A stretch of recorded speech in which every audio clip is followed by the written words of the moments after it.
ನಮಸ್ಕಾರ ಸ್ನೇಹಿತರೆ. ಚೈನಾದ ರಾಷ್ಟ್ರಪತಿ ಜಿ ಜಿನ್ಪಿಂಗ್ ನಾಪತ್ತೆ. ಸದ್ಯ ಈಗ ಚೀನಾದಾದ್ಯಂತ ರಾಜಕೀಯ ವಿಪ್ಲವ, ತಲ್ಲಣ, ಭೂಕಂಪ. ಕ್ಸಿ ಜಿನ್ಪಿಂಗ್ ರನ್ನ ಹುದ್ದೆಯಿಂದ ಇಳಿಸಲಾಗಿದೆ. ಮತ್ತೊಬ್ರು ಬರುವುದು ಪಕ್ಕ. ಚೈನಾದ ರಾಷ್ಟ್ರಾಧ್ಯಕ್ಷರು ಕಳೆದ ಕೆಲವು ವಾರಗಳಿಂದ ನಾಪತ್ತೆಯಾಗಿದ್ದಾರೆ. ಅಟ್ಲೀಸ್ಟ್ ಬದುಕಿದ್ದಾರೋ ಸತ್ತಿದ್ದಾರೋ ಅನ್ನೋದು ಗೊತ್ತಿಲ್ಲ. ಇದಕ್ಕೆ ಪುಷ್ಟಿ ನೀಡುವ ಘಟನೆಗಳು ಸಹ ನಡೆದಿದೆ. ಬ್ರೆಜಿಲ್ನಲ್ಲಾದ ಬ್ರಿಕ್ಸ್ ಸಮಿಟ್ಗೆ ಜಿ ಹಾಜರಿರಲಿಲ್ಲ. ಇರಾನ್ ಮತ್ತು ಇಸ್ರೇಲ್ ಯುದ್ಧದಲ್ಲಿ ಕ್ಸಿ ಜಿನ್ಪಿಂಗ್ ಒಂದು ಮಾತು ಆಡ್ಲಿಲ್ಲ. ಔಪಚಾರಿಕವಾಗಿ ಅಂತ ಒಂದು ಸ್ಟೇಟ್ಮೆಂಟ್ ಕೊಡ್ಲಿಲ್ಲ. ಇದನ್ನ ನಾನ್ ಹೇಳ್ತಾ ಇಲ್ಲ, ಅಮೆರಿಕದ ರಾಷ್ಟ್ರಪತಿ ಡೊನಾಲ್ಡ್ ಟ್ರಂಪ್ ಹೇಳಿದರೆ. ಈಗ ಆಲ್ರೆಡಿ ಚೀನಾದಲ್ಲಿ ಇಷ್ಟರಲ್ಲೇ ಪವರ್ ಚೇಂಜ್ ಆಗ್ತಾ ಇದೆ. ಅಧ್ಯಕ್ಷ ಹುದ್ದೆಯಿಂದ ಕ್ಸಿ ಜಿನ್ಪಿಂಗ್ ಗೆ ಗೇಟ್ ಪಾಸ್. ಕ್ಸಿ ಜಿನ್ಪಿಂಗ್ ಅನ್ನುವ ಸರ್ವಾಧಿಕಾರಿಯ ಅಂತ್ಯ ಆಗ್ತಾ ಇದೆ. ಹೊಸೊಬ್ರು ಅಧಿಕಾರಕ್ಕೆ ಬರಲಿದ್ದಾರೆ. ಇದೇ ಅಭಿಪ್ರಾಯನ ಡೊನಾಲ್ಡ್ ಟ್ರಂಪ್ ಸಹ ವ್ಯಕ್ತಪಡಿಸಿದ್ರು. ಅಷ್ಟೇ ಅಲ್ಲ, ಸರ್ಕಾರದ ನ್ಯೂಸ್ ಏಜೆನ್ಸಿ ಸಿಂಗ್ವಾ ಅದರಲ್ಲೂ ಸಹ ವರದಿಯಾಗಿದೆ ಇದ್ರ ಬಗ್ಗೆ. ಜೂನ್ 30ನೇ ತಾರೀಕು ಚೈನಾದ ಕಮ್ಯುನಿಸ್ಟ್ ಪಾರ್ಟಿಯ ಪಾಲಿಟ್ ಬ್ಯೂರೋದ 24 ಜನ ಸದಸ್ಯರ ಒಂದು ಮೀಟಿಂಗ್ ಆಗಿತ್ತು. ನಿಮ್ಗೆಲ್ಲ ಗೊತ್ತಿರ್ಬೋದು, ಚೀನಾದಲ್ಲಿ ಸರ್ಕಾರ ಬೇರೆ ಅಲ್ಲ, ಅಲ್ಲಿನ ರಾಜಕೀಯ ಪಕ್ಷ ಬೇರೆ ಅಲ್ಲ. ಇರೋದು ಒಂದೇ ಪಕ್ಷ, ಕಮ್ಯುನಿಸ್ಟ್ ಪಕ್ಷ. ಪ್ರಜಾತಂತ್ರ ಡೆಮೋಕ್ರಸಿಗೂ ಚೀನಿಯರಿಗೂ ಆಗಿ ಬರಲ್ಲ, ಗುರುತು ಪರಿಚಯನೇ ಇಲ್ಲ. ಅಲ್ಲೇನಿದ್ರು ಸರ್ವಾಧಿಕಾರಿ ಆಳ್ವಿಕೆ. ಚೈನಾದ ಕಮ್ಯುನಿಸ್ಟ್ ಪಾರ್ಟಿಯ ಮುಖ್ಯಸ್ಥರೇ ಚೀನಾದ ರಾಷ್ಟ್ರಾಧ್ಯಕ್ಷರಾಗಿರ್ತಾರೆ. ಪಾರ್ಟಿ ಮೇಲೂ ದೇಶದ ಮೇಲೂ ಅವರದ್ದೇ ಸುಪ್ರೀಂ ಕಮಾಂಡ್. ಆರ್ಮಿಯ ಚೀಫ್ ಅವರೇ ಆಗಿರ್ತಾರೆ. ಒಂದ್ ಅರ್ಥದಲ್ಲಿ ಅದು ಸಂಪೂರ್ಣ ಏಕಕೇಂದ್ರೀಯ ಅಧಿಕಾರಶಾಹಿ ಸರ್ವಾಧಿಕಾರಿ ಆಳ್ವಿಕೆಯ ಒಂದು ಪದ್ಧತಿ.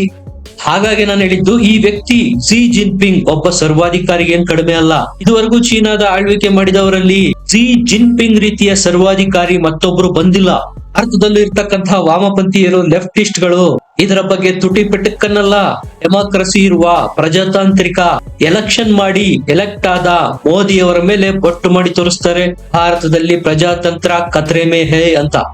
ಯಾಕಂದ್ರೆ ಚೈನಾದಲ್ಲಿ ಅಲ್ಲಿನ ಆಡಳಿತಶಾಹಿ ವಿರುದ್ಧ, ಅಲ್ಲಿನ ಅಧ್ಯಕ್ಷರ ವಿರುದ್ಧ ಮಾತಾಡಿದ್ರೆ ತಿರುಗ್ದಿನ ನಿಮ್ಮ ಪೂರ್ತಿ ಕುಟುಂಬನೇ ಗಾಯಬು.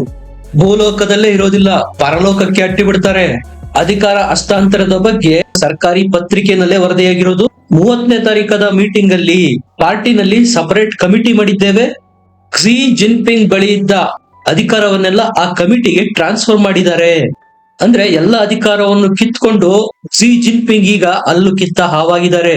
ಈ ವಿಚಾರ ಈಗ ಯಾಕೆ ಹೊರಗ್ ಬರ್ತಾ ಇಲ್ಲಪ್ಪ ಅಂದ್ರೆ, ಎಲ್ಲಿ ಸೋವಿಯತ್ ಯೂನಿಯನ್ ರೀತಿ ಒಡೆದು ಹರಿದು ಹಂಚಿ ಹೋಗಿಬಿಡುತ್ತೋ, ಹಾಹಾಕಾರ ಎಲ್ಲಿ ಸೃಷ್ಟಿಯಾಗ್ಬಿಡುತ್ತೋ ಅಂತ ವಿಷಯ ಹೊರಗ್ ಬರೋದಕ್ಕೆ ಬಿಟ್ಟಿಲ್ಲ ಚೀನಾ. ಜಿನ್ಪಿಂಗ್ ಕಾಣೆಯಾಗಿದ್ದಾರೆ, ಜಿನ್ಪಿಂಗ್ ಮಿಸ್ಸಿಂಗ್ ಅಂತ ಅಡ್ವರ್ಟೈಸ್ಮೆಂಟ್ ಕೊಡೋದೊಂದೇ ಬಾಕಿ. ನೀವೇ ನೋಡಿ, ಆಕ್ಟಿವ್ ಪಾಲಿಟಿಷಿಯನ್ಸ್ ಪ್ರತಿದಿನ ಮೀಡಿಯಾದ ಮುಂದೆ ಬರ್ತಾರೆ. ಒಂದಿಲ್ಲೊಂದು ಕಾರ್ಯಕ್ರಮದಲ್ಲಿ ಸಾರ್ವಜನಿಕವಾಗಿ ಕಾಣಿಸ್ಕೊಳ್ತಾರೆ. ಆದ್ರೆ ಈ ಪಾರ್ಟಿ ವಾರಗಳಿಂದ ಪಾರ್ಟಿ ಮೀಟಿಂಗ್ ಅಲ್ಲೂ ಕಾಣಿಸಿಕೊಂಡಿಲ್ಲ, ಸಾರ್ವಜನಿಕವಾಗಂತೂ ಕಾಣಿಸಿಕೊಂಡೇ ಇಲ್ಲ. ಬೇರೆ ದೇಶದ ಮುಖ್ಯಸ್ಥರು ಚೀನಾಗೆ ವಿಸಿಟ್ ಮಾಡಿದಾಗ ಯಾರನ್ನ ಮೀಟ್ ಮಾಡ್ಬೇಕು?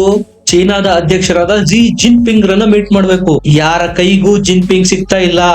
ನೀವು ಈ ಹಿಂದಿನಿಂದ ಚೈನಾದಲ್ಲಿ ಒಂದು ಟ್ರೆಂಡ್ ಗಮನಿಸಿರ್ಬೋದು. ಯಾವ್ದಾದ್ರು ಒಬ್ಬ ನಾಯಕರು ದಿಢೀರ್ ಅಂತ ನಾಪತ್ತೆ ಆಗ್ತಾರೆ ಅಂದ್ರೆ ಅದರ ಅರ್ಥ ಅಧಿಕಾರದಲ್ಲಿ ಏನೋ ತಳಮಳ ಇದೆ ಅಥವಾ ಅಧಿಕಾರ ಹಸ್ತಾಂತರ ಆಗೋದು ಸನ್ನಿಹಿತ ಅಂತ. ನಾಯಕರಿಗೆ ಟಾಟಾ ಬಾಯ್ ಬಾಯ್ ಹೇಳೋ ಟೈಮ್ ಬಂದಿದೆ ಅಂತಾನೆ ಅರ್ಥ.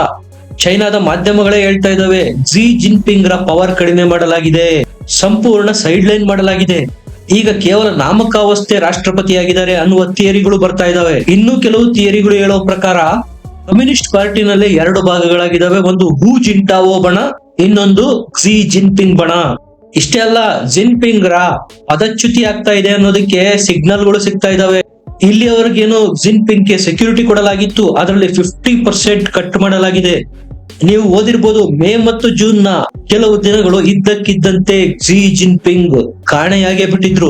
ಇನ್ನು ಒಂದು ಪ್ರಮುಖ ಸಂಕೇತ ಏನ್ ಸಿಗ್ತಾ ಇದೆ ಅಂದ್ರೆ, ಇದುವರೆಗೂ ಕಮ್ಯುನಿಸ್ಟ್ ಪಾರ್ಟಿ ಮೇಲೆ ಜಿನ್ಪಿಂಗ್ ಕಪಿಮುಷ್ಟಿ ಜೋರಾಗಿತ್ತು. ಈಗ ಜಿನ್ಪಿಂಗ್ ಆಪ್ತ ವಲಯದವರನ್ನ ಕಮ್ಯುನಿಸ್ಟ್ ಪಾರ್ಟಿಯಿಂದ ಕಿತ್ತಾಕಲಾಗ್ತಾ ಇದೆ. ಇನ್ನು ಒಂದು ಸಂಕೇತ, ಜಿನ್ಪಿಂಗ್ ಗೆ ಸಹಜವಾಗಿ ವಯಸ್ಸಾಗಿದೆ, ವಯೋಸಹಜ ಕಾಯಿಲೆ ಸಹ ಇರೋದು. ಮತ್ತೊಂದು ಸಂಕೇತ ಮತ್ತು ಪ್ರಮುಖವಾಗಿ ಇದನ್ನ ಗಮನಿಸಬೇಕು, ಇತ್ತೀಚೆಗೆ ಟ್ರಂಪ್ ಮತ್ತು ಕ್ಸಿ ಜಿನ್ಪಿಂಗ್ ರ ನಡುವೆ ಒಂದು ಫೋನ್ ಸಂಭಾಷಣೆ ನಡೆಯುತ್ತೆ. ಮಾಧ್ಯಮಗಳು ವರದಿ ಮಾಡುವಾಗ ಬರೀ ಕ್ಸಿ ಜಿನ್ಪಿಂಗ್ ಅಂತ ವರದಿ ಮಾಡಿರೋದು. ಇದು ಚೈನಾದ ಇತಿಹಾಸದಲ್ಲೇ ಮೊದಲ ಬಾರಿ. ಪ್ರೆಸಿಡೆಂಟ್ ಕ್ಸಿ ಜಿನ್ಪಿಂಗ್ ಅಂತ ಮೆನ್ಷನ್ ಮಾಡ್ಬೇಕು ತಾನೆ, ಇಲ್ಲಿ ಪ್ರೆಸಿಡೆಂಟ್ ಅನ್ನುವ ಪ್ರಿಫಿಕ್ಸ್ ಇಲ್ಲ. ಇದರ ಅರ್ಥ ಈಗ ಆಲ್ರೆಡಿ ಪ್ರೆಸಿಡೆಂಟ್ ಹುದ್ದೆಯಿಂದನೇ ಕ್ಸೀರನ್ನ ಹೊರದಬ್ಬಲಾಗಿದೆಯಾ? ಒಟ್ಟಾರೆ ಈಗ ಇಬ್ಬಾಗದತ್ತ ಸಾಗ್ತಾ ಇದೆ ಚೀನಾ. ಸೋವಿಯತ್ ಯೂನಿಯನ್ ಗಿಂತ ದೊಡ್ಡ ದೇಶ ಏನಲ್ಲ, ಬಲಿಷ್ಠ ದೇಶ ಏನಲ್ಲ. ಸೋವಿಯತ್ ಯೂನಿಯನ್ ಅಂತಹ ದೇಶನೇ ಛಿದ್ರ ಆಗೋಯ್ತು, 16 ದೇಶಗಳಾಗಿ ಹರಿದು ಹಂಚಿ ಹೋಯ್ತು. ಈಗ ಚೀನಾದ ಸರದಿ ನೋಡಿ. ಸೋವಿಯತ್ ಯೂನಿಯನ್ ವಿಭಾಗ ಆಗೋದಕ್ಕೂ ಮುಂಚೆ ಮಿಖಾಯಿಲ್ ಗೊರ್ಬಚೇವ್ಗಾದ ಪರಿಸ್ಥಿತಿನೇ ಈಗ ಕ್ಸಿ ಜಿನ್ಪಿಂಗಿಗೂ ಬಂದಿರೋದು. ಚೀನಾದ ಮ್ಯಾಪ್ ನೋಡಿದ್ರೆ ನಿಮ್ಗೆ ಸ್ಪಷ್ಟವಾಗಿ ಗೊತ್ತಾಗುತ್ತೆ. 12 ಬೇರೆ ಬೇರೆ ಭಾಗಗಳ ಮೇಲೆ ಚೀನಾ ಕಬ್ಜಾ ಮಾಡಿ ಇಟ್ಕೊಂಡಿರೋದು. ಅಲ್ಲೆಲ್ಲ ಈಗ ದೊಡ್ಡ ದೊಡ್ಡ ಮೂವ್ಮೆಂಟ್ಸ್ ಗಳು ಶುರುವಾಗಿದೆ. ಚೈನಾದಿಂದ ಬೇರ್ಪಡೋದಿಕ್ಕೆ, ಇಬ್ಬಾಗ ಆಗೋದಿಕ್ಕೆ. ಅದು ಚೈನಾ ಆಕ್ಯುಪೈಡ್ ಪಾಮೀರ್ ವ್ಯಾಲಿ ಇರ್ಬೋದು. ಅಲ್ಲಿಯ ಪಾಮೀರರು ಹೇಳ್ತಾ ಇದ್ದಾರೆ ನಾವು ಚೈನಾ ಜೊತೆಗೆ ಇರಲ್ಲ. ಮೈನ್ ಚೈನಾ ಇರೋದು ಚೈನಾದ ಸಿ ಸೈಡು, ಈಸ್ಟರ್ನ್ ಸೈಡು. ನೀವು ವೆಸ್ಟರ್ನ್ ಸೈಡ್ ಬರ್ತಾ ಬರ್ತಾ ಸ್ಪಷ್ಟವಾಗಿ ಅಸ್ಪೃಶ್ಯತೆ ಗೊತ್ತಾಗುತ್ತೆ. ವೆಸ್ಟರ್ನ್ ಸೈಡ್ ಇರ್ತಕ್ಕಂತಹ ಚೀನಿಯರು ತೀವ್ರವಾದ ಕಡು ಬಡತನದಲ್ಲಿ ಮಿಂದೆದ್ದಿರೋರೆ, ಈಗಲೂ ಒಪ್ಪತ್ತಿನ ಊಟಕ್ಕೆ ಪರದಾಡುವವರೇ. ಚೈನಾದವರು ಅತಿಕ್ರಮಣ ಮಾಡಿ ಅಕ್ರಮವಾಗಿ ಅಕ್ಯುಪೈ ಮಾಡ್ಕೊಂಡಿರುವ ಶೇಕ್ಸ್ ಗಾಮ್ ಅನ್ನುವ ಪ್ರದೇಶ, ಅಲ್ಲೂ ಸಹ ದಂಗೆಗಳಾಗ್ತಾ ಇದಾವೆ. ನಮ್ಮ ಲದಾಖ್ ನ ಒಂದು ಏರಿಯಾವನ್ನು ಸಹ ಕಬ್ಜಾ ಮಾಡಿ ಇಟ್ಕೊಂಡಿದ್ದಾರೆ. ಈಸ್ಟ್ ತುರ್ಕಿಸ್ತಾನ್ ಅದನ್ನು ಸಹ ಕಬ್ಜಾ ಮಾಡಿ ಇಟ್ಕೊಂಡಿದೆ ಚೀನಾ. ಇಲ್ಲಿ ಮುಸ್ಲಿಂ ಪಾಪ್ಯುಲೇಷನ್ ಜಾಸ್ತಿ ಇರೋದು. ಸುಮಾರು 1,20,00,000 ಸಂಖ್ಯೆಯ ಮುಸಲ್ಮಾನರಿದ್ದಾರೆ. ಚೈನಾ ಆಕ್ರಮಿತ ಟಿಬೆಟ್ ಅಂತೂ ಇದ್ದೇ ಇದೆ. ಈಗಾಗಲೇ ಭಾರತದ ಧರ್ಮಶಾಲಾದಲ್ಲಿ ಕೂತು ದಲೈ ಲಾಮಾ ಉತ್ತರಾಧಿಕಾರಿ ಬರಲಿದ್ದಾರೆ ಅಂತಾನು ಅನೌನ್ಸ್ ಮಾಡಿಯಾಗಿದೆ. ಇದು ಚೈನಾ ಆಕ್ಯುಪೈಡ್ ಮಾಡ್ಕೊಂಡಿರ್ತಕ್ಕಂತ ಟಿಬೆಟ್ನ ದಲೈ ಲಾಮಾರ ಫಾಲೋವರ್ಸ್ ಗೆ ದೊಡ್ಡ ಜಯ. ಮಂಚೂರಿಯಾ ಇದು ಕೊರಿಯಾದ ಹತ್ರ ಇರೋದು, ಅದನ್ನು ಕಬ್ಜಾ ಮಾಡಿದೆ ಚೀನಾ. ಇನ್ನು ಮಂಗೋಲಿಯಾದ ಕೆಳಗಡೆ ಸೌತ್ ಪಾರ್ಟ್ ಅನ್ನು ಸಹ ಚೀನಾ ಕಬ್ಜಾ ಮಾಡಿರೋದೆ. ಮಕಾವ್ ಅದು ಕಬ್ಜಾ. ಹಾಂಗ್ಕಾಂಗ್ ಸಹ ಚೀನಾದಿಂದ ಬೇರ್ಪಡುವ ಸಂಕೇತಗಳು ಸಿಗ್ತಾ ಇದಾವೆ. ತೈವಾನ್ ಅಂತೂ ಚೈನಾದ ಹಿಡಿತಕ್ಕೆ ಸಿಗ್ತಾನೆ ಇಲ್ಲ. ರಷ್ಯಾದಲ್ಲಿ ಯಾವ ರೀತಿ ಜನಾಂಗೀಯ ಆಧಾರದ ಮೇಲೆ ಡಿವೈಡ್ಗಳಾದ್ವೋ, ಲಾಟ್ವಿಯನ್ಸು, ತುರ್ಕ್ಮೇನಿಯನ್ಸು, ಉಕ್ರೇನಿಯನ್ಸು, ಅರ್ಮೇನಿಯನ್ಸು ತಮ್ಮನ್ನು ತಾವು ಯಾರು ತುರ್ಕರು ಅಂತ ಕರೆದುಕೊಳ್ತಾರೋ ಅವರು ತುರ್ಕ್ಮೆನಿಸ್ತಾನ ಮಾಡಿಕೊಂಡ್ರು. ಇನ್ನ ಯಾರೆಲ್ಲ ತಮ್ಮನ್ನ ಕಜಾಕಿಗಳು ಅಂತ ಕರ್ಕೊಳ್ತಾ ಇದ್ರು ಅವರು ಕಜಕಿಸ್ತಾನ ಮಾಡಿದ್ರು. ಉಜ್ಬೇಕಿಗಳೆಲ್ಲ ಸೇರಿ ಉಜ್ಬೇಕಿಸ್ತಾನ ಮಾಡಿದ್ರು. ಅಂತ ಹುದ್ದೆ ಆತಂಕ ಈಗ ಚೈನಾಗೂ ಕಾಡ್ತಾ ಇರೋದು. ಅಂದ್ರೆ ಜನಾಂಗೀಯ ಆಧಾರದ ಮೇಲೆ 16 ದೇಶಗಳಾಗಿ ಹರಿದು ಹಂಚಿ ಹೋಗುವ ಹೊಸ್ತಿಲಲ್ಲಿ ಚೈನಾ ಬಂದು ನಿಂತಿದೆ. ಸ್ನೇಹಿತರೆ, 20% ಚೈನಾದ ಯೂತ್ ಅನ್ಎಂಪ್ಲಾಯ್ಡ್. ರಿಯಲ್ ಎಸ್ಟೇಟ್ ಅಂತೂ ಚೈನಾದಲ್ಲಿ ಪಾತಾಳಕ್ಕೆ ಕುಸಿದಿದೆ. ಈ ಸರ್ವಾಧಿಕಾರಿ ಜಿ ಜಿನ್ಪಿಂಗ್ ಕೆಳಗೆ ಜನರಿಗೆ ಉಸಿರು ಕಟ್ಟಿದ ವಾತಾವರಣ ಇದೆ. ಯಾವಾಗ ಈತ ತೊಲಗ್ತಾನೋ ಅಂತ ಕಾಯ್ತಾ ಇದ್ದಾರೆ. ಅಲ್ಲಿಯ ಜನ ಎಷ್ಟು ಮಕ್ಕಳನ್ನ ಮಾಡಿಕೊಳ್ಬೇಕು ಅನ್ನೋದನ್ನು ಸರ್ಕಾರನೇ ಡಿಸೈಡ್ ಮಾಡುತ್ತೆ. ಸೋಷಿಯಲ್ ಮೀಡಿಯಾಗಳನ್ನ ಯೂಸ್ ಮಾಡಂಗಿಲ್ಲ. ಅಲ್ಲಿಯ ಜನ ಯಾವ ಕೆಲಸ ಮಾಡಬೇಕು ಮಾಡಬಾರ್ದು ಎಲ್ಲವನ್ನ ಚೈನಾದ ಸರ್ಕಾರನೇ ಡಿಸೈಡ್ ಮಾಡುತ್ತೆ. ಖಾಸಗಿ ಜೀವನ, ಪರ್ಸನಲ್ ಲೈಫ್ ಅನ್ನೋದೇ ಇಲ್ಲ ಚೀನಾದವರಿಗೆ. ಇದು ಈಗ ಜನರ ಆಕ್ರೋಶಕ್ಕೆ, ದಂಗೆ ಏಳೋದಕ್ಕೆ ಕಾರಣ ಆಗಿದೆ. ಉಸಿರು ಕಟ್ಟುವ ವಾತಾವರಣ. ಒಂದು ಸ್ಪಾರ್ಕ್ ಕಿಡಿ ಸಿಕ್ಕರು ಸಾಕು, ಇಡೀ ಚೀನಾ ದಗದಗ ಅಂತ ಒತ್ತಿ ಉರಿದು ಬಿಡುತ್ತೆ. ಸರ್ಕಾರದ ವಿರುದ್ಧ ಮಾತನಾಡುವಂತೇನೆ ಇಲ್ಲ. ಒಂದು ಕ್ಲಬ್ಗೆ ಹೋದ್ರೆ, ಆಫೀಸ್ ಅಲ್ಲಿ, ಹೋಟೆಲ್ ಅಲ್ಲಿ ಯಾರಾದ್ರೂ ಸರ್ಕಾರದ ವಿರುದ್ಧ ಧ್ವನಿ ಎತ್ತಿದ್ದಾರೆ ಅಂತ ಗೊತ್ತಾಯ್ತು ಅಂದ್ರೆ ಅವರು ಮತ್ತು ಅವರ ಕುಟುಂಬದವರು ಮಾರನೇ ದಿನ ಗಾಯಬಾಗಿ ಹೋಗಿಬಿಡ್ತಾರೆ. ಚೈನಾದಲ್ಲಿರುವ ಮುಸಲ್ಮಾನರಿಗೆ ಅಲ್ಲಿ ತಮ್ಮ ಧರ್ಮ ಪಾಲನೆ ಮಾಡೋದಿಕ್ಕೆ ಅಧಿಕಾರ ಇಲ್ಲ. ಇಲ್ಲಿ ಭಾರತದ ಡೆಮಾಕ್ರಸಿ ಬಗ್ಗೆ ಪ್ರಶ್ನೆಗಳನ್ನ ಕೇಳ್ತಾರೆ ನೋಡಿ. ಗಡ್ಡ ಬಿಡೋದ್ರಿಂದ ಹಿಡಿದು ಜುಬ್ಬಾ ಪೈಜಾಮ್ ಹಾಕೋದು, ನಮಾಜ್ ಮಾಡೋದ್ರಿಂದ ಹಿಡಿದು ಎಲ್ಲದರ ಮೇಲೂ ರಿಸ್ಟ್ರಿಕ್ಷನ್. ಆದ್ರೆ ಭಾರತದಲ್ಲಿ ಇದು ಯಾವುದಕ್ಕೂ ತೊಂದರೆ ಇಲ್ಲ. ಎಷ್ಟೆಲ್ಲಾ ಸ್ವತಂತ್ರ ಕೊಟ್ರು ಡೆಮಾಕ್ರಸಿ ಇಲ್ಲ ಅನ್ನುವ ಆರೋಪ.